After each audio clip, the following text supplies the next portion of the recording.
Entonces la idea es que si tienen suficiente paciencia, me aguanten la primera media horita, les voy a platicar algunas cosas interesantes, pero lo que voy a tratar de hacer es, de una manera más o menos ligera, mostrar el marco teórico para después entender el cómo se construyen las historias, ¿sí? Entonces, primero, tiene 4 objetivos la presentación. Primero, discernir las causas de la pobreza y del deterioro ambiental y su interrelación desde el punto de vista del análisis económico y políticas públicas. El segundo, hacer un recuento de algunas historias de éxito de políticas de doble dividendo. Y más adelante les voy a platicar qué es esto de doble dividendo. ¿Sí? ¿Cómo se estructura la presentación? Tiene una primera parte en donde trato de entender desde el marco analítico de la economía por qué es que estamos en una situación de grave deterioro ambiental. Y eso me va a ayudar a entender cómo se acrisoló el término de desarrollo sostenible. En la segunda parte hablaré de pobreza y política social y van a entender el contexto de por qué uno de estos dos temas. En la tercera hablo muy brevemente de políticas sociales y políticas ambientales para finalmente en una cuarta parte hablar de este doble dividendo. ¿Cómo podemos diseñar políticas públicas que nos permitan de manera concomitante superar la pobreza y al mismo tiempo conservar la naturaleza del planeta? ¿Ok? Entonces quiero empezar rápidamente con una frase de quien fuera el fundador de la ciencia económica. Adam Smith, que era un pastor escocés, no es raza de perro, en realidad era un pastor y era escocés, era un señor un filósofo muy profundo, y hace 240 años escribió un libro que se llama El origen y causa de la riqueza de las naciones. Y básicamente en una parte de ese libro dice, ¿cuál es el fin último del hombre? El fin último del hombre casi que nos remite al pensamiento de Aristóteles. El fin último del hombre es ser feliz. Y hay una dimensión de esa felicidad que tiene que ver con cómo vivimos, cómo transitamos por este planeta.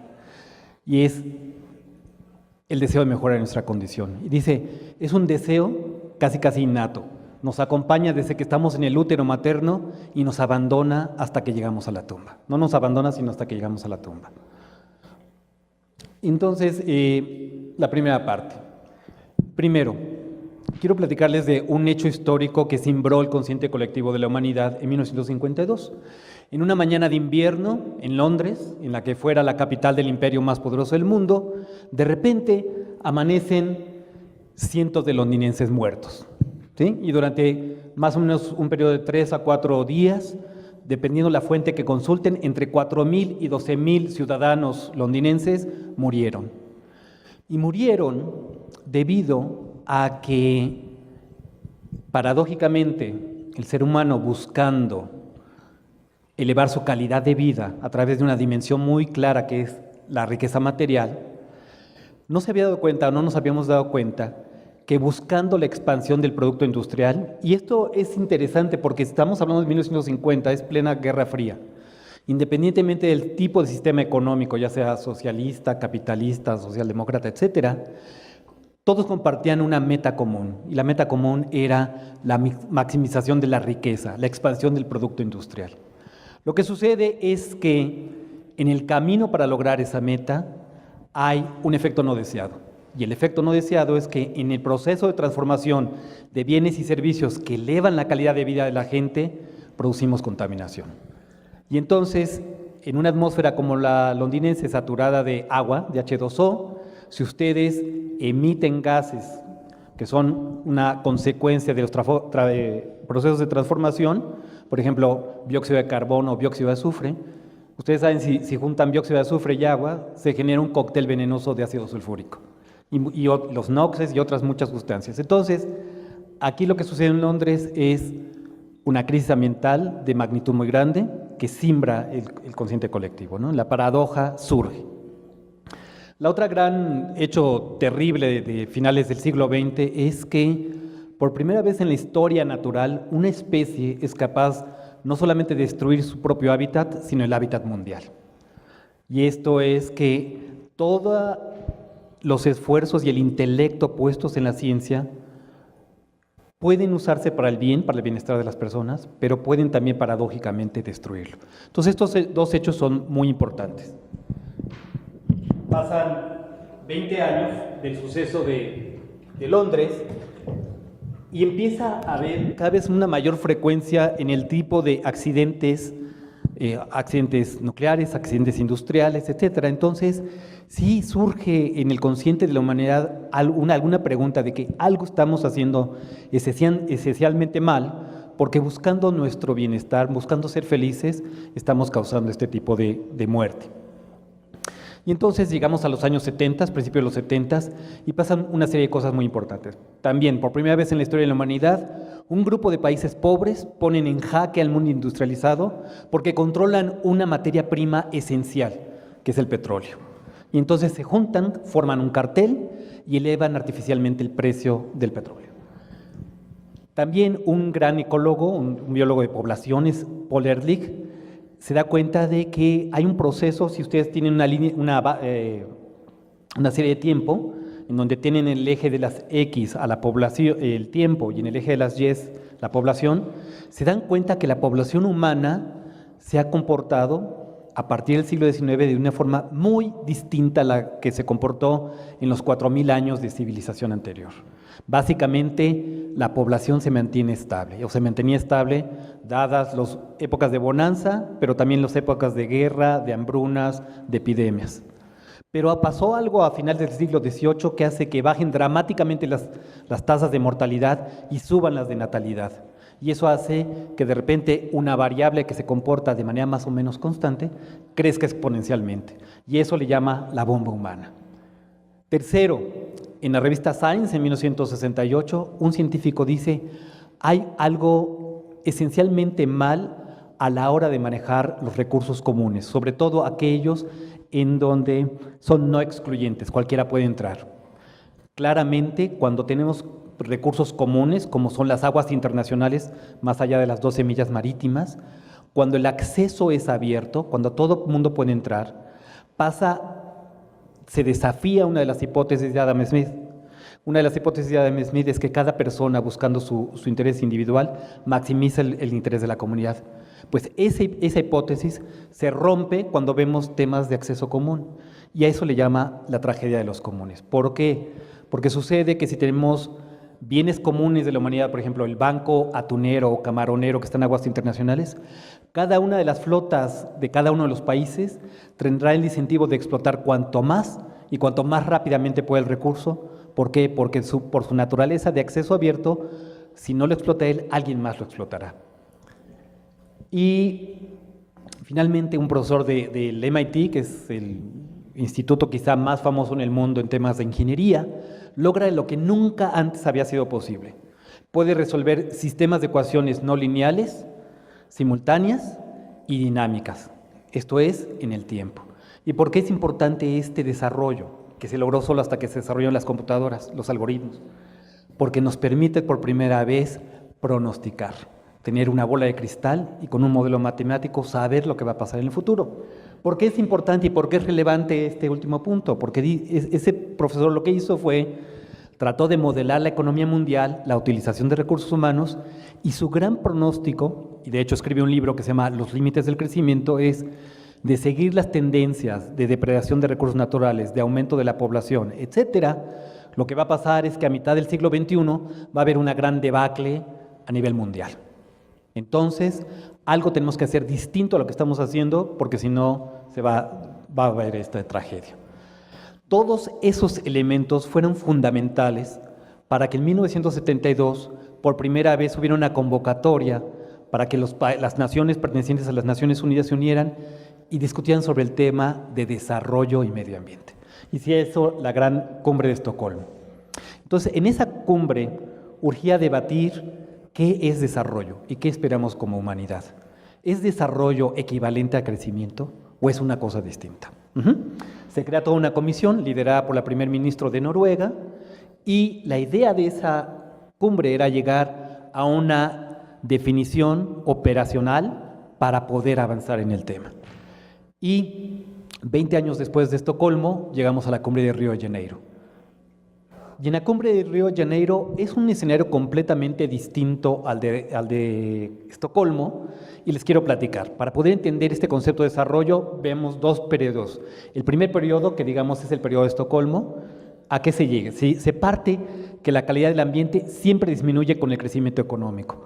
Y por tanto, con los libros de Meadows y todos estos autores de los 70s, la conclusión es, se pone el crecimiento en duda como un objetivo válido de la humanidad. Hay que ponerle límites al crecimiento. Se muestra científicamente la importancia del medio ambiente, se enfoca principalmente al mundo industrial y centra su atención principal en el agotamiento de los recursos no renovables. Entonces la idea, el gran pavor era, se va a acabar el petróleo, el estilo de vida que tenemos se va a acabar porque es un recurso no renovable.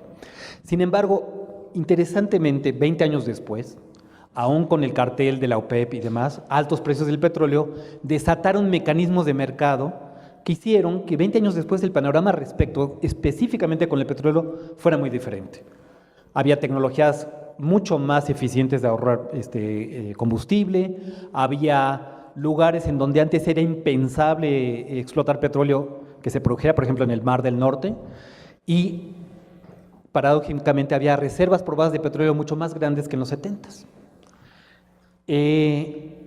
Había otros problemas de tipo mundial, decía, no es solamente esos recursos no renovables, sino hay una suerte de recursos o de servicios ambientales a nivel planetario que se están perdiendo. Y entonces, ¿cómo se llega a Río de Janeiro? Sería con dos bloques muy específicos o muy claramente identificados de países. Un grupo de países industriales, le hace los europeos, Japón, Oceanía, etcétera, que decían, hay bienes mundiales, son los pulmones del planeta como la selva del Amazonas, la selva, la lacandona, los bosques de Borneo, que son patrimonio de la humanidad, que nos ayudan a contener los males públicos a nivel planetario y por consiguiente se tienen que preservar a toda costa.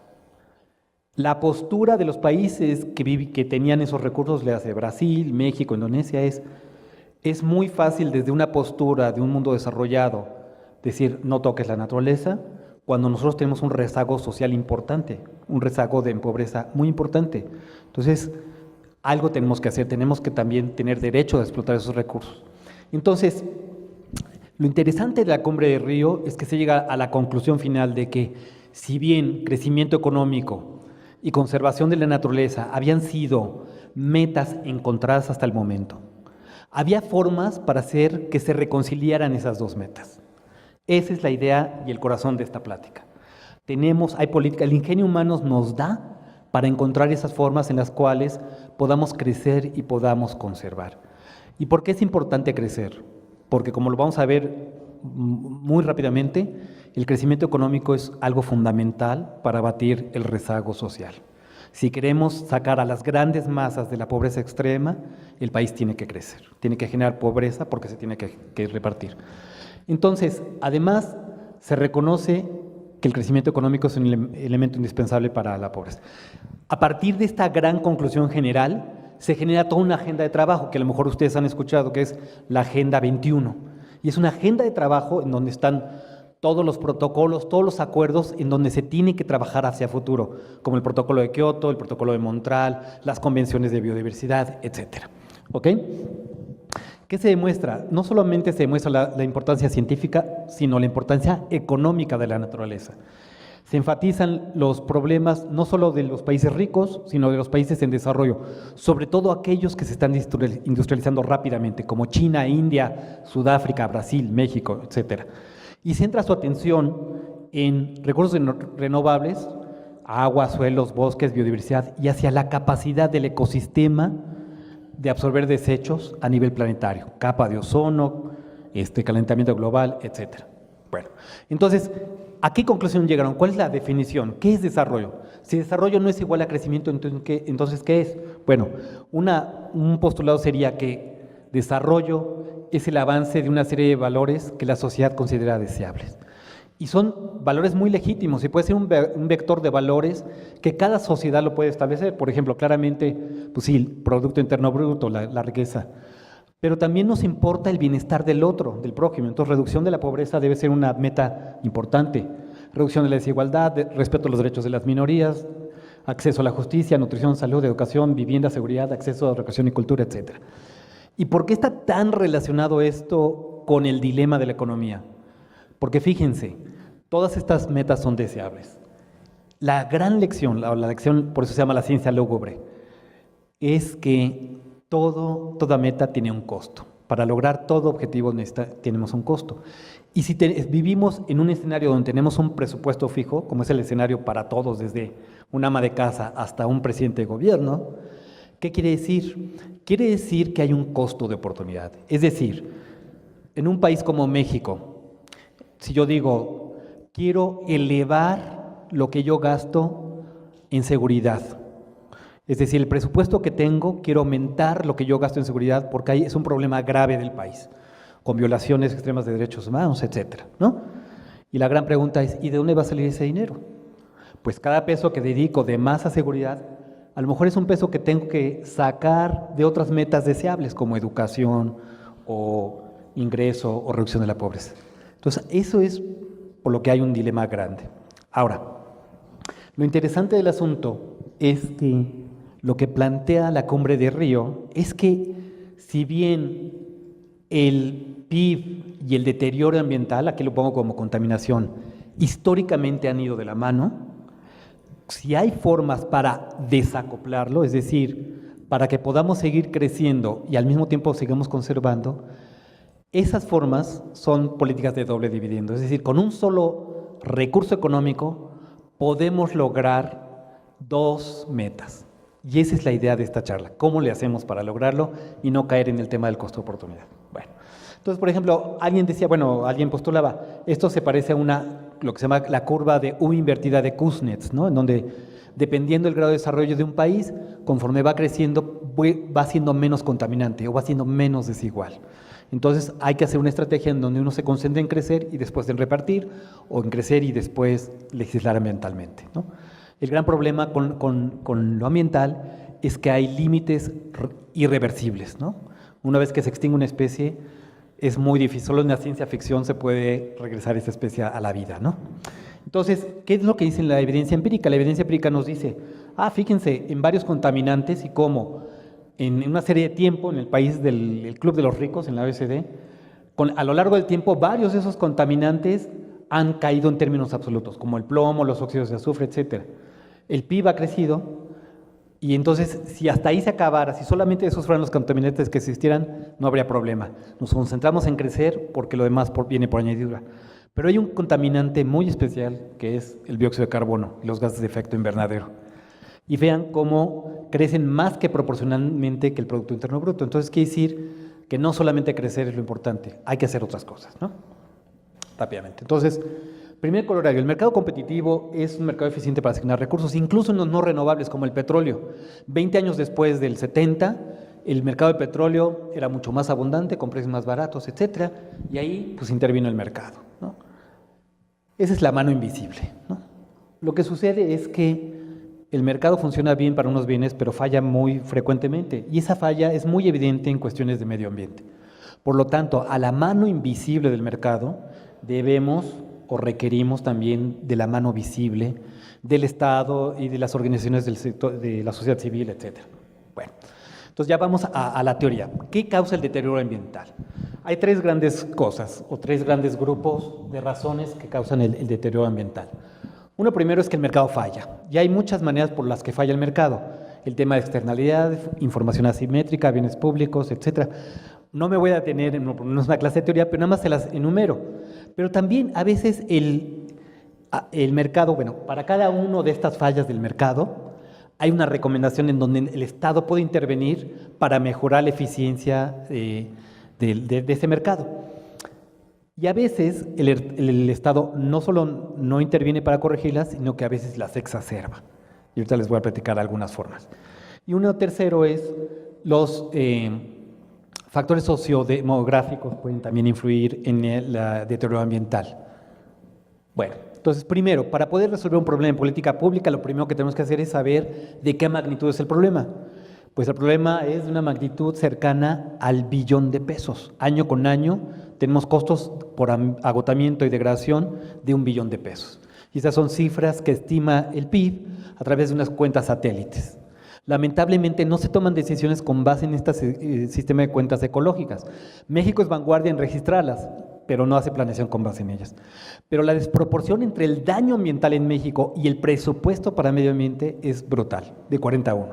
¿Ok? Luego, tenemos un árbol de problemas que nos puede ya como que resumir todo lo que he charlado, ¿no? ¿Qué es lo que hemos observado? Que la degradación ambiental es principalmente una degradación en el buen vivir de las personas y de las demás especies. Y ese deterioro y ese deterioro en la calidad de vida se debe porque se degradan los ecosistemas, tanto en la tierra como en el aire, como en el agua. Y estos deterioros en la tierra, el agua y el aire se deben precisamente a que falla el gobierno, a que falla el mercado y a otros factores sociodemográficos. Básicamente sería algo esquemático. Primero, ¿cómo falla el mercado? ¿Recuerdan ustedes que les platiqué de Harding y de la tragedia de los comunes? Fíjense, esta es una serie de tiempo en donde en la serie roja tenemos las embarcaciones y el número de pescadores en México.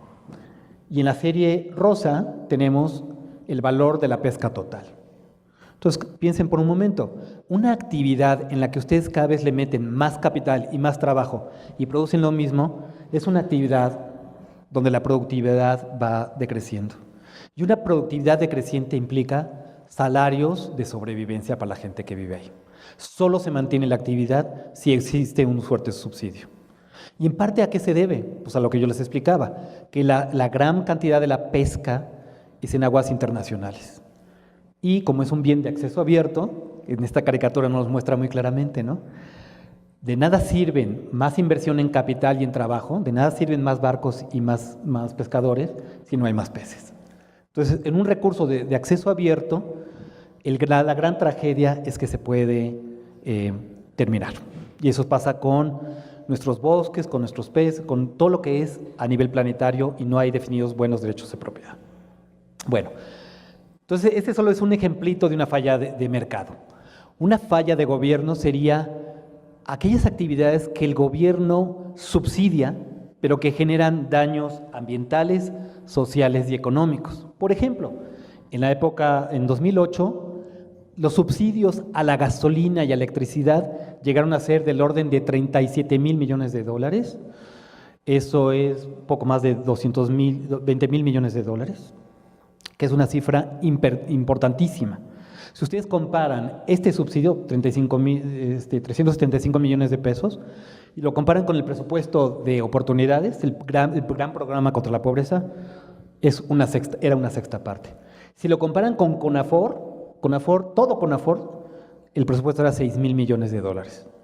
¿Cuál es el problema con subsidiar un bien como la gasolina y la electricidad?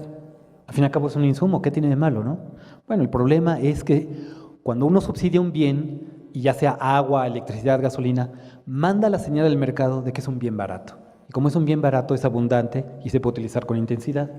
Pues bueno, los subsidios a la energía son ineficientes, hay más de 10,000 millones de pesos de pérdida por eficiencia, son ambientalmente dañinos. Hicimos nosotros un cálculo simplemente por efecto de los subsidios a las gasolinas y electricidad, que mucha de la electricidad se produce en termoeléctricas, se generan 10.6 megatoneladas equivalentes de carbono, es decir, se contribuye al efecto invernadero. Y son altamente regresivos, es decir, ¿quién disfruta de los subsidios a la electricidad? Los más ricos de los ricos, no es la gente pobre, no es los que no tienen coche, ¿no? Entonces hay buenas razones por las cuales los recursos públicos valiosos no deberían estar encausados a eso, quizá a otras cosas, como transporte público limpio, desarrollo de tecnología, etc. Bueno, la tercera, se dice que hay una relación muy importante entre pobreza y medio ambiente, por dos factores muy importantes. Si ustedes hacen un mapa mundial de las zonas ecológicamente más ricas, tienen una característica que comparten con la explicación de la pobreza. Son zonas relativamente aisladas de la infraestructura, por eso están conservadas, ¿sí? Y entonces son zonas en donde vive mucha parte de la población pobre, pero además Este es un estudio para Zimbabue, pero podríamos hacer lo mismo para México.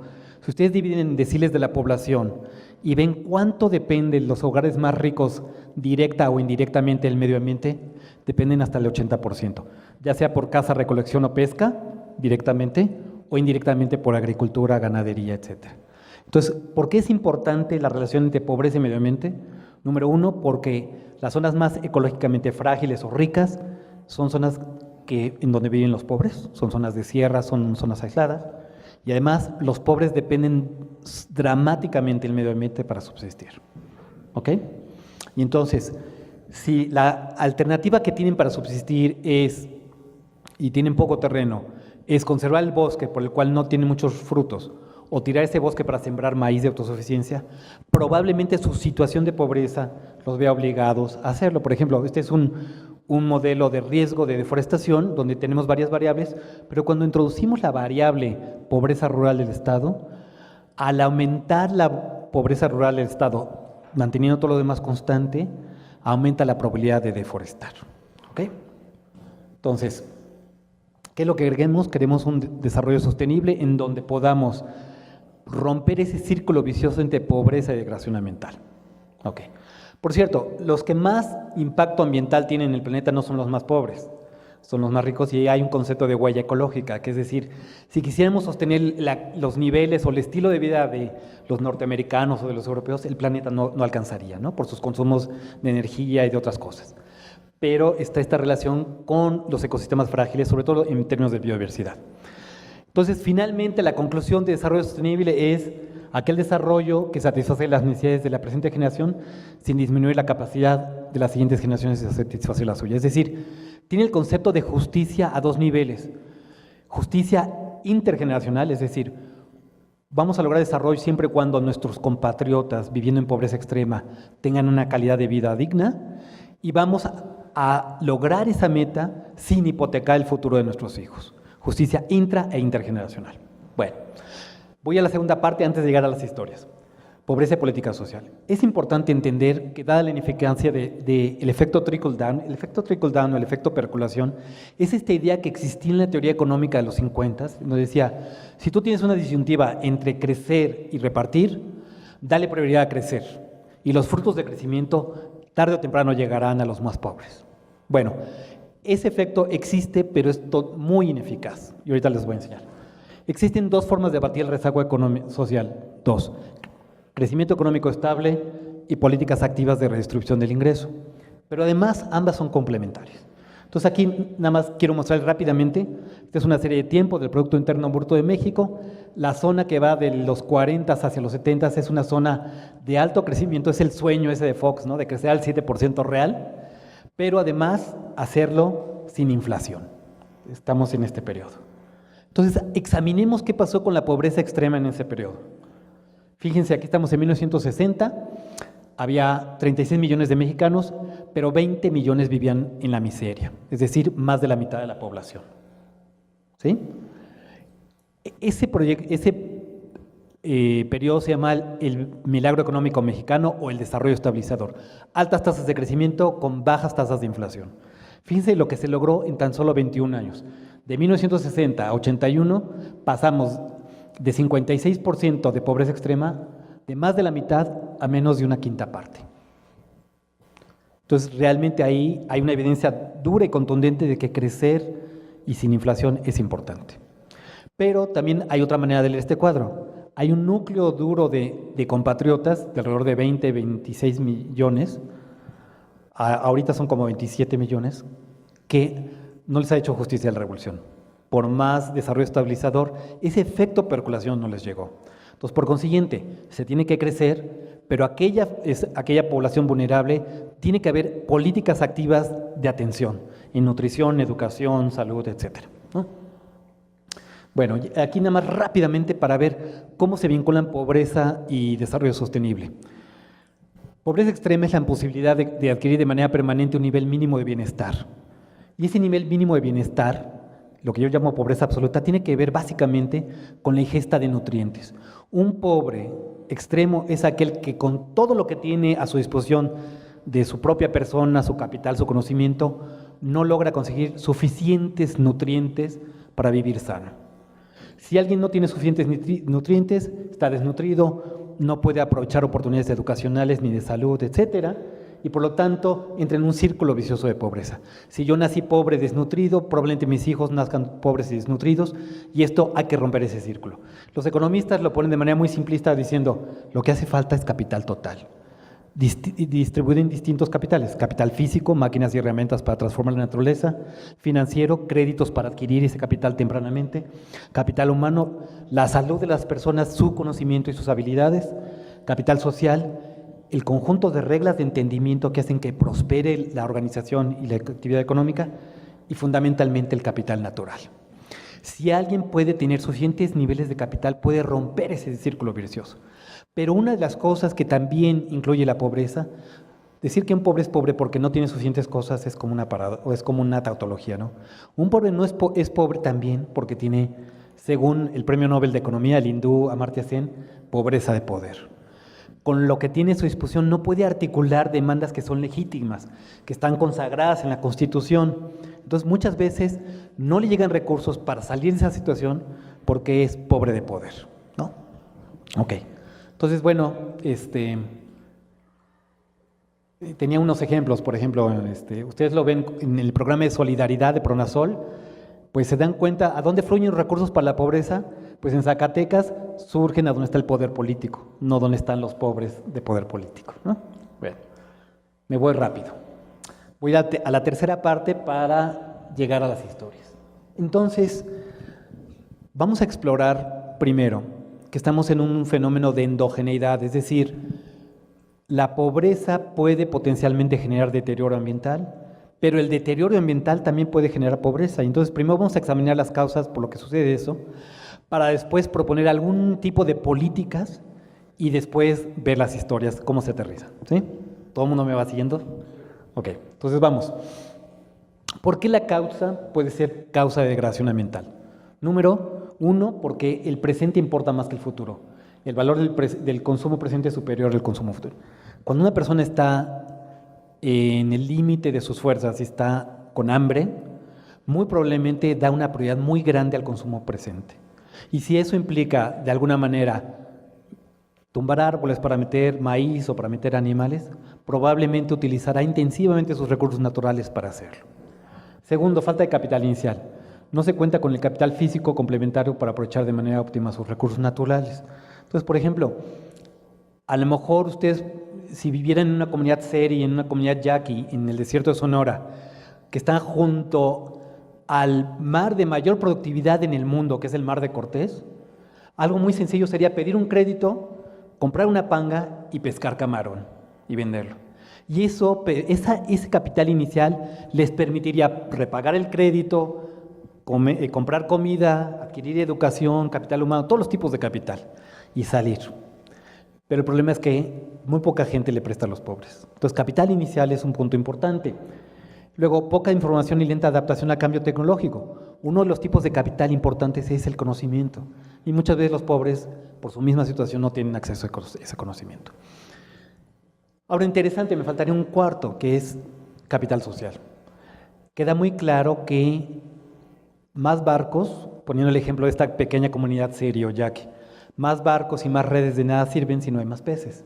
Entonces, para lograr un verdadero desarrollo sostenible necesitamos todos los tipos de capital y cuidando que el capital natural no llegue a sus límites bajos. Es decir, hay que explotar el capital natural intentando que nunca la tasa de explotación sea mayor que la tasa natural de reposición del capital natural. ¿Ok?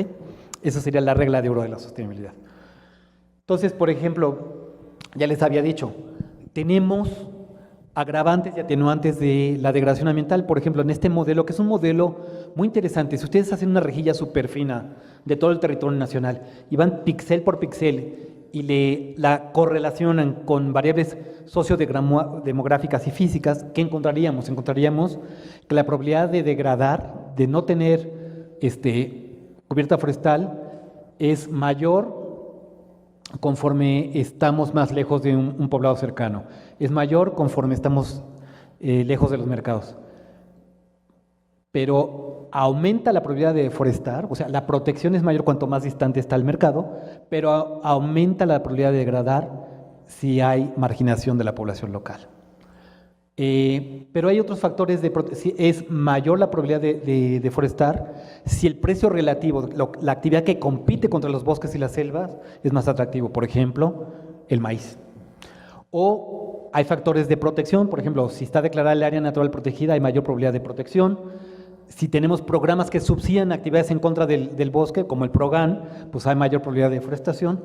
O si tenemos programas explícitos que compensen a la gente que conserva por los servicios ambientales, que tienen naturaleza de servicio público o de bien público, pues también se reduce la probabilidad de deforestar. Eso está muy, muy interesante.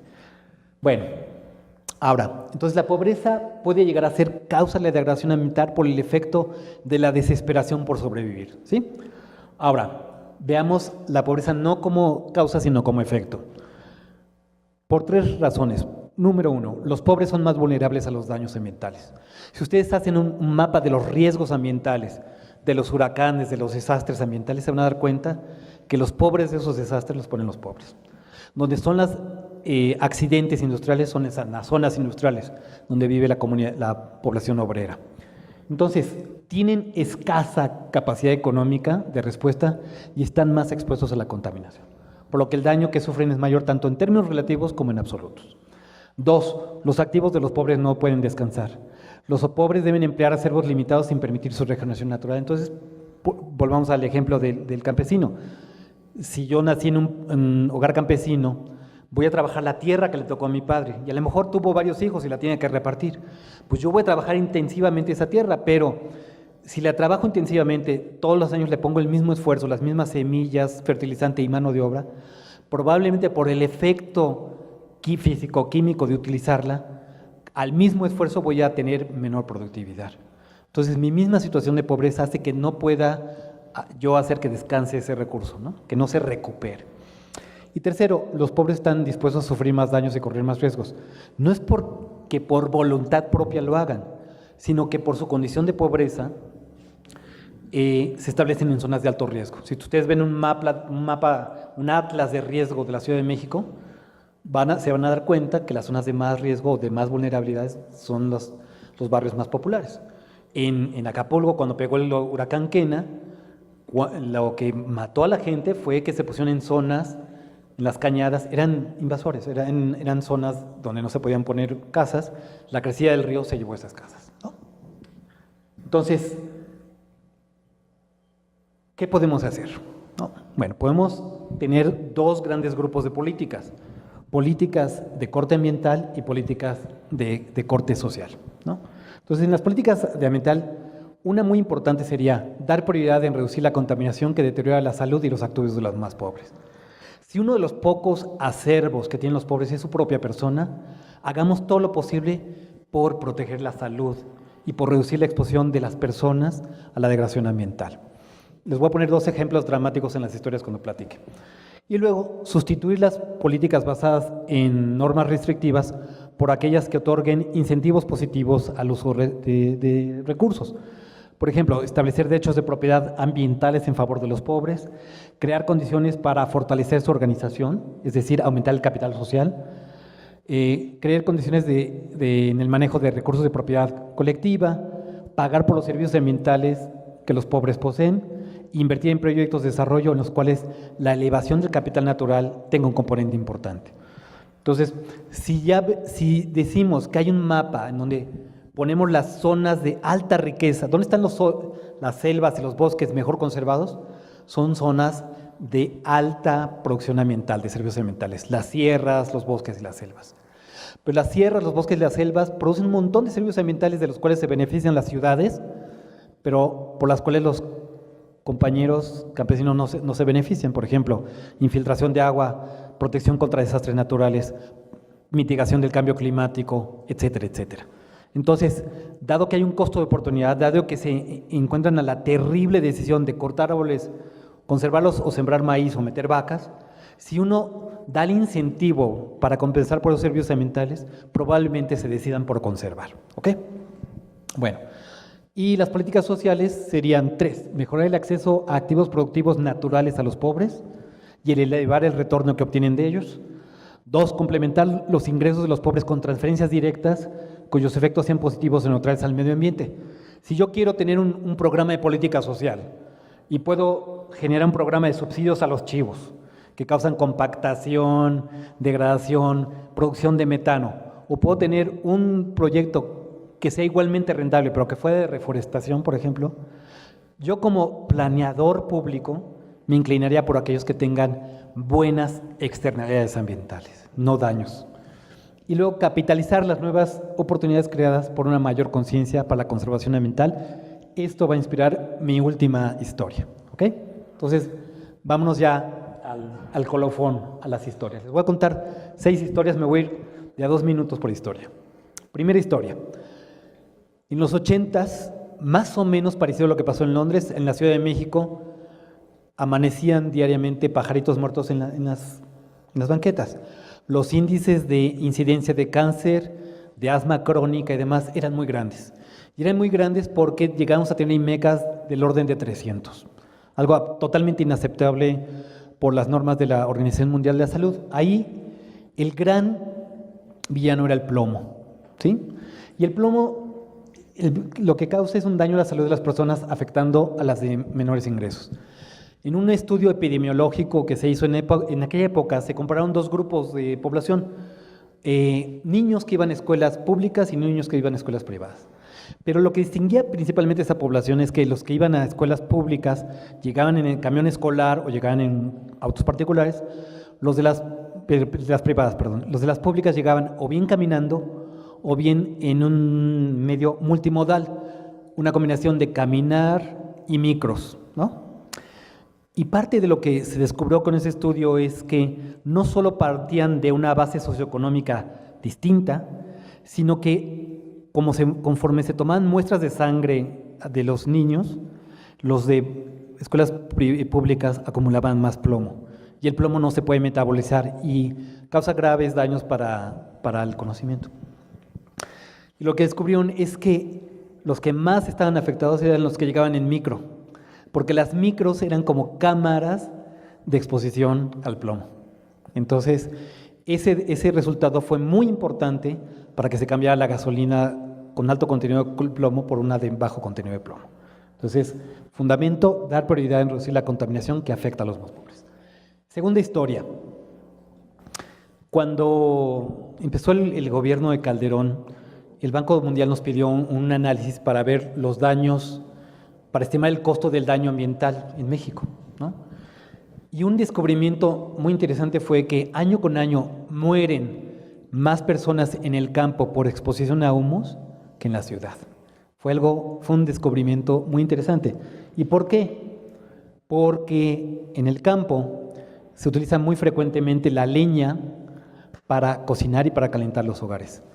Pero eso tiene un problema grave, que, bueno, y además hay un tema de género, ¿no? Quienes se cargan la leña son las mujeres y los niños. Pero además, las mujeres y los niños están expuestos cuando cocinan al humo. Y eso genera una incidencia muy alta de enfisema, de crónico, de asma y de cáncer, una alta incidencia de cáncer, ¿no? Entonces aquí la idea es daño a la naturaleza y daño a la salud de las personas por una tecnología no adecuada, afectando a los de menores ingresos, especialmente mujeres y niños. ¿Cuál sería el fundamento de esta política? Y la política es construir estufas de muy bajo costo con materiales locales que eviten el problema de exposición. Y aquí yo les digo a mis alumnos, hasta bromeo con ellos, fíjense cómo está esta foto con el niño que está dormido por la exposición a los gases y una vez puesta la estufa que canaliza con un tubo los dos, hasta el niñito despertó, ¿no? Casi. Entonces, esa estufa de tecnología apropiada, de muy bajo costo y que canaliza el humo, tiene 2 impactos importantes. 1, se reduce la exposición a gases dañinos y 2, se reduce el impacto sobre la naturaleza porque se necesita menos de la mitad de la leña para poder lograr cocinar y calentar. ¿Okay? Tercera historia. Hay una tarifa especial de la CFE, que es la tarifa 09. La tarifa 09 lo que hace es subsidiar subsidiar la electricidad para bombear agua del subsuelo. Y originalmente es una política pensada con la mejor de las intenciones, es abaratar los costos para la agricultura. El problema es que, como dijimos al principio, si ustedes abaratan artificialmente el precio de algo, están mandando la señal de que es abundante. Entonces, ¿qué sucede? Que a largo plazo los lugares que son vergeles se convierten en desiertos.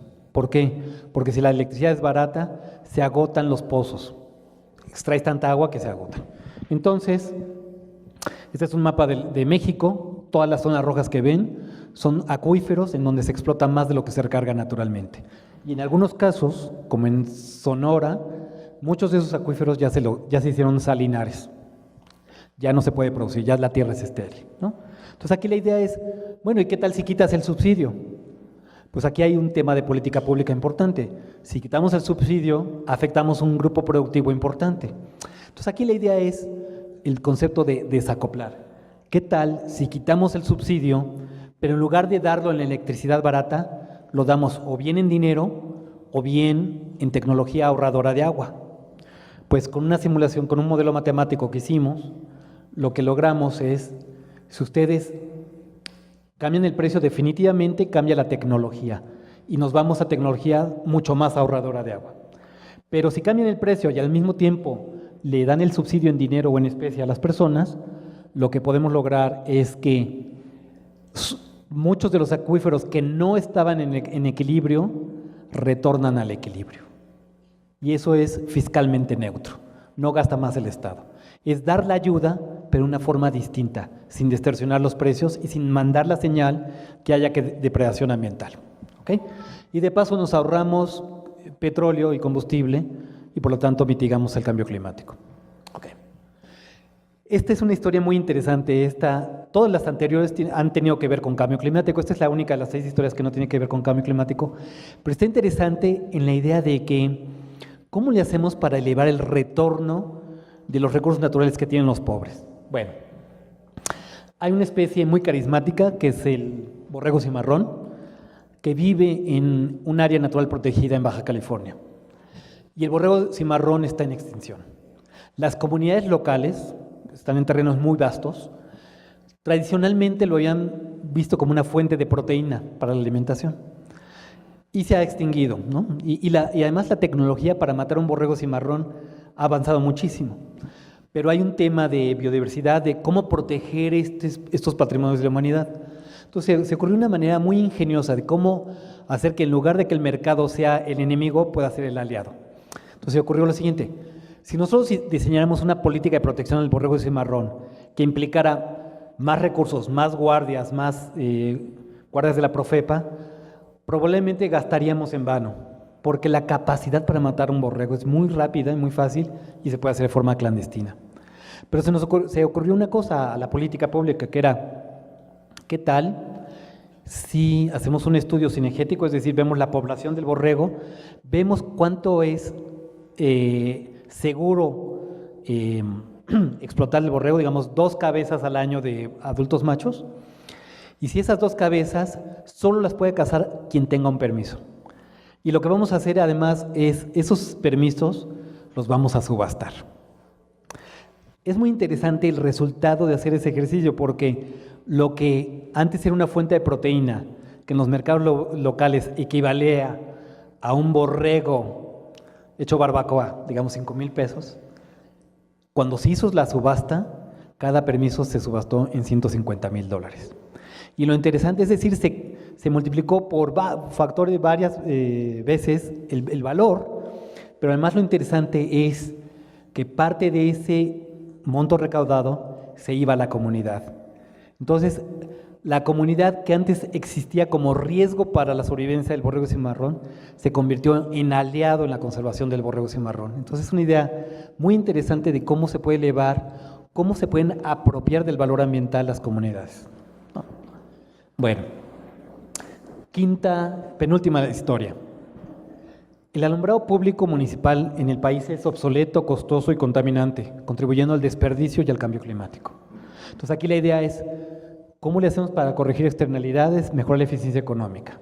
Bueno, esto es una gráfica muy interesante que construyó McKinsey. McKinsey es una consultora a nivel internacional y lo que tiene ahí es una curva de costos de abatimiento de el dióxido de carbono, ¿sí? Y está medida en megatoneladas de carbono, no en gigatoneladas de carbono, ¿sí?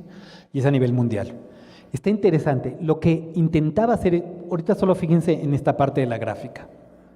Si empezara aquí el origen, diríamos, para poder, hacia la derecha, lo que yo estoy midiendo es abatimiento de gases de efecto invernadero, ¿sí? Y la pregunta es, ¿cuánto me cuesta abatir el dióxido de carbono? Pues depende del portafolio de proyectos que tengamos. Por ejemplo, me cuesta muy poquito si sustituyo energía eléctrica por nuclear, si hago cambios en cómo se produce el ganado, si hago reforestación de bajo costo, etcétera. Todos estos son proyectos que voy mitigando, pero que van costando cierto dinero. Lo interesante de esta gráfica es la parte izquierda. Todos estos son proyectos en donde al mitigar, al moverme para la derecha, al mismo tiempo tengo un costo negativo. ¿Qué significa un costo negativo? Que gano dinero al mitigar. Ejemplos de ellos son aislamiento de edificios para no gastar tanto ni en calefacción ni en refrigeración, eficiencia de vehículos comerciales, sistemas de alumbrado, mejoramiento en áreas acondicionados, etcétera, ¿no? Entonces, específicamente les voy a platicar de una experiencia que me tocó trabajar en un proyecto de investigación para decir qué pasaría si cambiáramos el alumbrado público de algunos municipios. Bueno, lo que hicimos fue aplicar, nos juntamos con una serie de ingenieros electrónicos y lo que hicimos fue una matriz muy, muy fina en donde tuviéramos por un lado wattaje y por otro lado tecnología. Entonces tenemos lámparas incandescentes, vapor de sodio, etcétera. Entonces decíamos, para cada celda, hagamos el ejercicio de hacer el análisis costo financiero de qué pasaría si cambiáramos esa tecnología, dado ese wattaje, para distintos municipios. Y lo interesante es que para todos estos municipios es muy rentable sustituir esa tecnología. De hecho, en Lampazos de Naranjo, donde nació mi abuelita, por cada peso invertido en sustituir el alumbrado, uno obtiene 45 pesos de rentabilidad. Es una rentabilidad bárbara, no la da nada, ¿no? Básicamente esto se logra porque pues en Lampazos de Naranjo tienen tecnología de la época de Tomás Alva Edison, ¿no? Tienen pura lámpara incandescente. Entonces ahí, cambiar las lámparas incandescentes por LEDs, por ejemplo, le supondría un ahorro impresionante al municipio. Lo interesante de esto es, hacer esa inversión significa que le pagaría menos a la CFE y la inversión se pagaría con los ahorros que se le dieran a la CFE. Entonces, esta es una muy buena estrategia de cómo mitigar el cambio climático, es decir, menos emisiones, porque la electricidad fundamentalmente se produce con termoeléctricas. Al mismo tiempo ahorra dinero el municipio y al mismo tiempo tiene co-beneficios. Por ejemplo, una ciudad mucho mejor alumbrada tiene mayor incidencia de crímenes, ¿no? Entonces es algo interesante. Y por último, yo les decía en la última de las políticas sociales que hay una suerte de revolución lenta a nivel mundial en donde cada vez más por una cuestión de salud o por una cuestión de conciencia ambiental, la gente dice, yo estoy dispuesto a consumir un producto que no dañe mi salud o un producto que no dañe a las especies de animales y vegetales del mundo, ¿no? Un ejemplo muy padre, y lo traigo al final, es que es un ejemplo universitario que hicimos en la Ibero. Hicimos un gran proyecto de servicio social. Ustedes saben que la Ibero, pues nuestros patrones son los jesuitas, ¿no? Y los jesuitas es una orden religiosa que muy orientada hacia lo social. Entonces tienen misiones en lugares de alta marginación, por ejemplo en Chiapas, en Bachajón, tienen una misión. Y en esa misión la gente produce café, pero sufren todos los problemas que tienen las comunidades campesinas, ¿no? El café que producen están aisladas, los intermediarios se llevan la gran parte del producto, les pagan precios muy bajos de subsistencia y no lo aprovechan. Entonces hice un proyecto de servicio social muy grande con ingenieros industriales, economistas, mercadólogos, etcétera, en donde la idea era la ventaja competitiva de producir café de altura en lugares bien conservados, es que es un café que se puede producir sin fertilizantes ni agroquímicos. Por lo tanto, lo que tú potencialmente puedes servir en una taza de café, además de un exquisito aroma y sabor, es salud. Es no tener agroquímicos ni pesticidas, ¿no? Entonces se armó muy padre la cadena de valor, porque lo que se hizo fue integrar la cadena desde los productores hasta las cafeterías del Ibero, en donde se venden café de muy alta calidad, muy sano, que protege la naturaleza, y donde la gente está dispuesta a pagar un pequeño sobreprecio. Y esto es la historia de Capeltic.